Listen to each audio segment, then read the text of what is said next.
Okay, David, let's talk about another distinguished public intellectuals, according to your opinion. I suppose the second one is that's relevant to our age because the question is not just the decline in public intellectuals, but that who's relevant as a commentary at this point in time is also dead, as well as all of us, is Albert Camus. And I've written something on him recently, which came out in Cassandra Voices, coupled with the theme of the decline of the public intellectual, has been published by the Camus Journal internationally. And I've always been fascinated by it. For those who don't know, Camus was the youngest, I think, ever winner of the Nobel Prize, or certainly himself and Kipling were. And French have always been very bad drivers, although I must say something about that. And he died in a car crash in his 40s. Um, he won the Nobel Prize for his novels, which are brilliant and stand the test of time. The Plague, The Outsider, which is the kind of quintessential existentialist novel, even though he wasn't an existentialist ultimately, and the best depiction, or worst depiction, of a lawyer in all of literature, called The Fall, Jean-Baptiste Clemence, full of piss and blarney, a kind of reprobate lawyer confessing to his sins in Amsterdam. And then there's a posthumously published book called The First Man, which his widow published a number of years ago, set in his native Algeria. Now, I think the fact that he was half French, half Algerian is extremely important.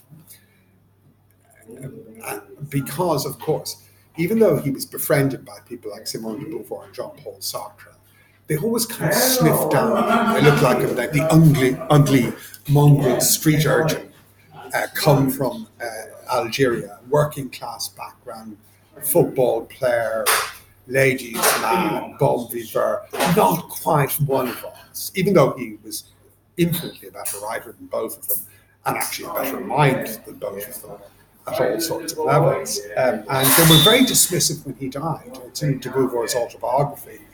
He means nothing to us now. And the reason for that is one of his first contributions to public intellectuals. Camus was not a Marxist.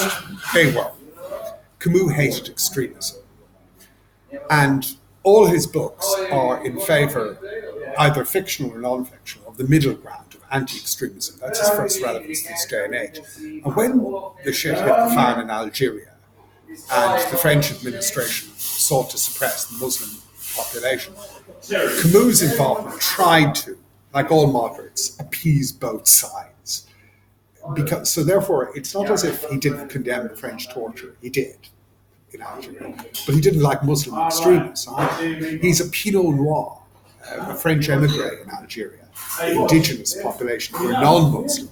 And they, of course, used that to accuse him, and people like Edward Said implicitly accused him of racism in that base. He wasn't being racist. He was trying to solve a problem in a moderate way by being anti-extremist, and the Marxists crucified him. But he was right.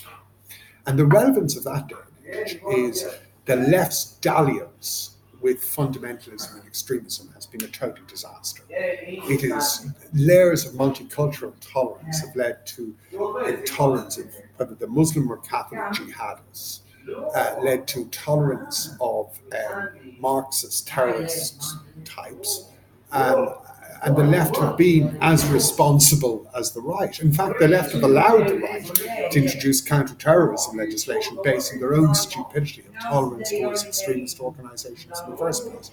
So Camus' first relevance is that. His second relevance is his concept of l'homme juste, the just man, the legalist. He wasn't a lawyer, but so much of his writing touches on or is related to law, because within the Enlightenment tradition, it's a very odd feature of public intellectuals. Habermas is like this as well, that they always veer towards law ultimately, even though they don't start off there. Because law is a moderating force, a civilizing force, should be a neutral force. And the just man should have a sense of fairness, procedure, one way or the other, a sense of moderation and a sense of the middle ground. And I think that's Camus' second level of relevance. His third level of relevance is, I think, his complex attitude towards multiculturalism, which Said and others have criticised as being racist. I mean, there's a book written recently, which I talked about, where Camus a revisiting of his famous book L'étranger, The Outsider, where the suggestion at one level is the book based on killing an Arab, really, is, that Camus was in some sense, not approving is the wrong word, but his attitude towards the Muslim or Arab community was not exactly correct or appropriate. And it's totally unfair in him, in a way, because he's a man of mixed race origin himself. He's not a racist, but he does understand racial tensions and lack of integration and what motivates racism.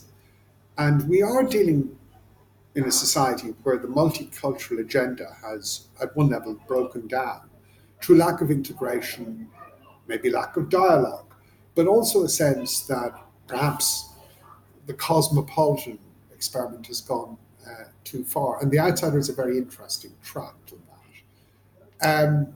His anti-extremism is also evident, by the way, in his attitude towards the French Revolution, which was clear in his book, The Rebel, as well. I mean, you can be rebellious or a just person and confront institutional abuse and authority, and you should.